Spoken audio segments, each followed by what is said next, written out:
Episode की शुरुआत में हमें एक लड़के को दिखाई जाता है जो कि एक बैटलफील्ड में होता है।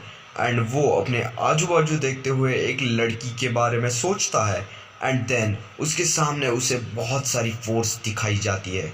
बट उसे एक पास्ट का सीन याद आता है जिसमें उसे एक लड़की बुला रही रहती है उसके नाम से, जिसका नाम रहता है ली जैन इन, और इसे अभी के लिए हम ली जैन ही कहेंगे। एंड देन वो लड़की उसे कहती है, मुझे बाकियों की परवाह नहीं है, पर अगर तुम मेरे साथ हो तो मुझे किसी की ज़रूरत नहीं है।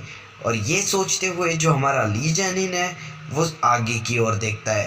एंड आगे की ओर हमें पूरी मिलिट्री एंड टैंक और आर्मी दिखाई जाती है जो कि हमारे ली जैनिन की ओर देख रहे रहते हैं। और जो हमारा ली जैनिन है वो कहता है, मुझे माफ़ कर देना। एंड फिर तभी जो आर्मी रहती है वो ली जैनिन के ऊपर फायर कर देती है। एंड तभी जो आग है वो ली जैनिन की ओर बढ़ रही रहती है। फिर तभी ली जैनिन अपनी पावर का इस्तेमाल करता है एंड वो वहाँ से ज़ोरदार तरीके से कूदता है। एंड देन वहाँ पे बहुत ही ज़्यादा तबाही हो जाती है। एंड इसी तरह हमें बताया जाता है जो हमारी कहानी की शुरुआत होती है एक बहुत ही सुनहरे सीन के साथ, जिसमें जो ऑथर है यानी कि जो मेन कैरेक्टर है वो सबको बताता है। वो कहता है, एक दिन मैं मछली बन के जीता हूँ, एक दिन मैं ईगल बन के जीता हूँ, और कभी कभी मैं तो चींटी बन के जीता हूँ, एंड कभी कभार तो मैं डायनासोर बन के भी जिया हूँ।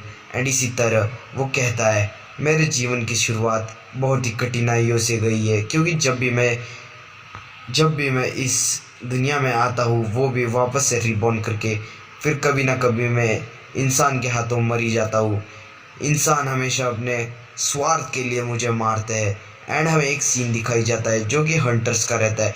हंटर्स एक एलिफेंट को मारते हैं और वो एलिफेंट और कोई नहीं, वो ली जैनिन ही नहीं होता है। एंड वो उसे मार के उसके जो हॉर्न्स रहते हैं उसे निकाल देते हैं एंड वो एकदम बेरहमी से उसको मारते हैं।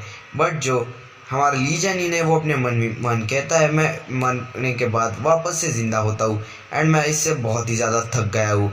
एंड मैं अपने डेथ से बहुत ही ज़्यादा थक चुका हूँ एंड मुझे आखिरकार कब आराम से डेथ मिलेगी एंड मैं वापस से क्यों रिबॉर्न होता हूँ, आखिर मेरे साथ ही ऐसा क्यों होता है। एंड वो कहता है, मुझे अब वापस से रिबॉर्न नहीं होना है। एंड फिर उसकी बॉडी में एक और बार चमत्कार हो जाता है क्योंकि वो मर जाता है एंड वो अगेन रिबॉर्न होने के लिए तैयार हो जाता है।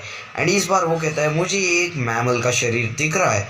एंड वो ऐसे ही रिबॉर्न होता है एक लड़के के रूप में, यानी कि एक ह्यूमन फॉर्म में। एंड वो उसके सामने उसकी माँ को देखता है। एंड यहीं पे जो हमारा आज का एपिसोड है वो ख़त्म हो जाता है।